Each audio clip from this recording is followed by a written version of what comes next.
In summary, we're going to talk about the three types of solutions to linear systems.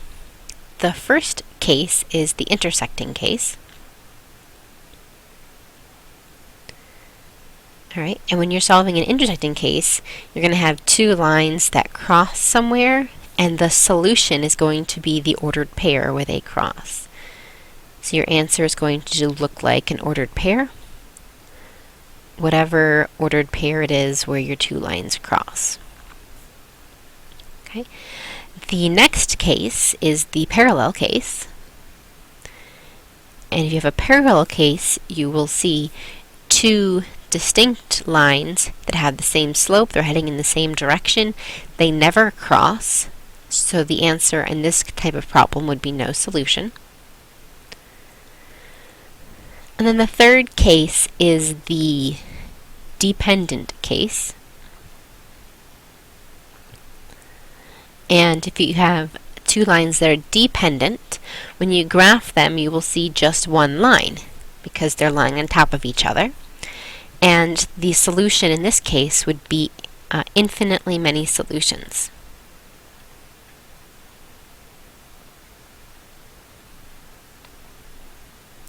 In Objective 4, we're going to use the graphs of these two equations to solve this problem. So in this problem, we start by taking an aerobics class. Non-members pay $4 per class. That's the equation listed first. If you're a non-member, your payment is going to be $4 per class. $4 times the number of classes you take. Okay, if you join, if you're a member, you pay a $10 monthly fee plus an additional $2 per class. So that would be the equation for members. Okay, we can see the $2 fee times the number of classes plus a flat monthly membership fee of $10.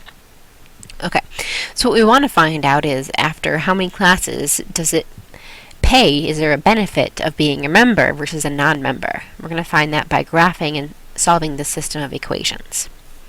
First, for non-members, the b value here is 0. There's no plus number added on, so the b value is 0. And the slope is 4 over 1.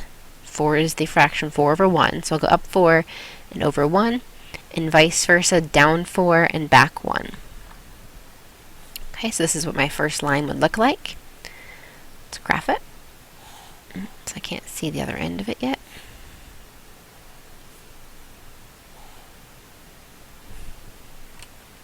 Let me fix that a little bit. There we go. Alright, and let's graph the second line. The ordered pairs there are going to start at 10 and then go up 2 over 1. I'm not going to be very reliable at that point because I'm not sure where 2 was. Up 2 over 1 for the slope. So I'd better go down 2 and back 1. Down 2 and back 1. Okay, down 2 and back 1. Down 2 and back 1, and so on. Let me just go ahead and connect these. We can kind of see what's happening here. I'll stop drawing those points, even though this line does keep going. Okay, so it looks like that one totally missed, so let me erase it. Okay, so what we can see is that these two lines will intersect, but it's way off my page. So let me see what we can do about this. Let me just make these lines longer, see if I can get the intersection to show up. Okay, so let me just make this line, oops, that one was an accident. Ooh, it's like way up there. Okay, alright, so maybe off my screen, maybe I can barely see it right there. Okay, so let's see. If I drop this point down, I'm going to use a line tool to help me do this. It looks like, yeah, it's probably about this x value, and straight across, see what y value I think that would be. My solution looks like maybe the ordered pair 5, comma, I'm going to have to guess here. Let's see. If this far is 10, that same distance up again might be another 10. So maybe that's 20. Maybe it's 21. Maybe it's 19. I don't really have a good way of judging that. Okay? So my current solution is that it's probably about 5, 20. Okay, now this is a case where I'm really going to want to check this. I don't know that 520 is the right answer, so we need to make sure we can check it. Okay, so to check it, okay, let's plug in 5 and see if we do get 20 in each of these lines. The first line was y equals 4x. So when I plug in the ordered pair, 20 equals 4 times 5. It checks on the first one. Now let's try the second one. The second line was y equals 2x plus 10. So 20 equals 2 times 5 plus 10. And I know that's 2 times 5 is 10 plus 10 is 20, so this one checks as well. Okay, so my answer really is 520. And so what this means, my interpretation piece, what this means is that after, well, it means that 5 classes cost $20. So let's see, that's $20 for 5 classes, no matter which way you go.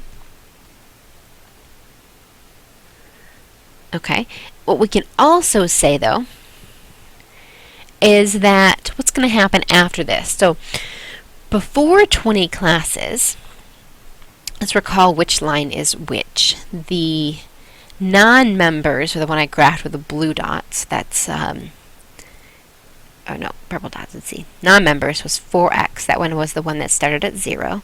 So non-members are going to be this line right here, and members are going to be this line right here. So non-members are paying, let's see, no, I've got those backwards, my bad. This is what I get from not labeling them in the first place.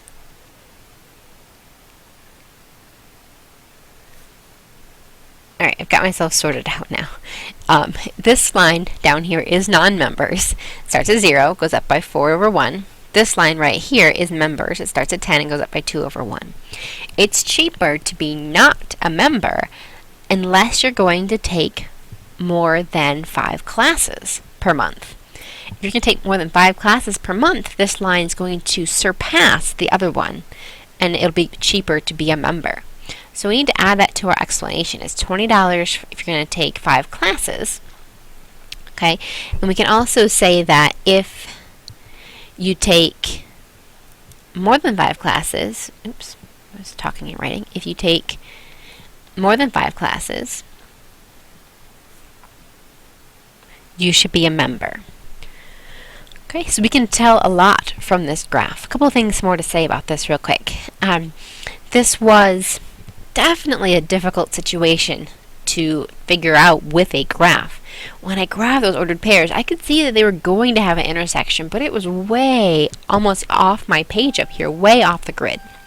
Okay, now that's one of the disadvantages of using the graphing method, and that's what we're going to talk about in the next section is how do I get around that? What other methods can I use?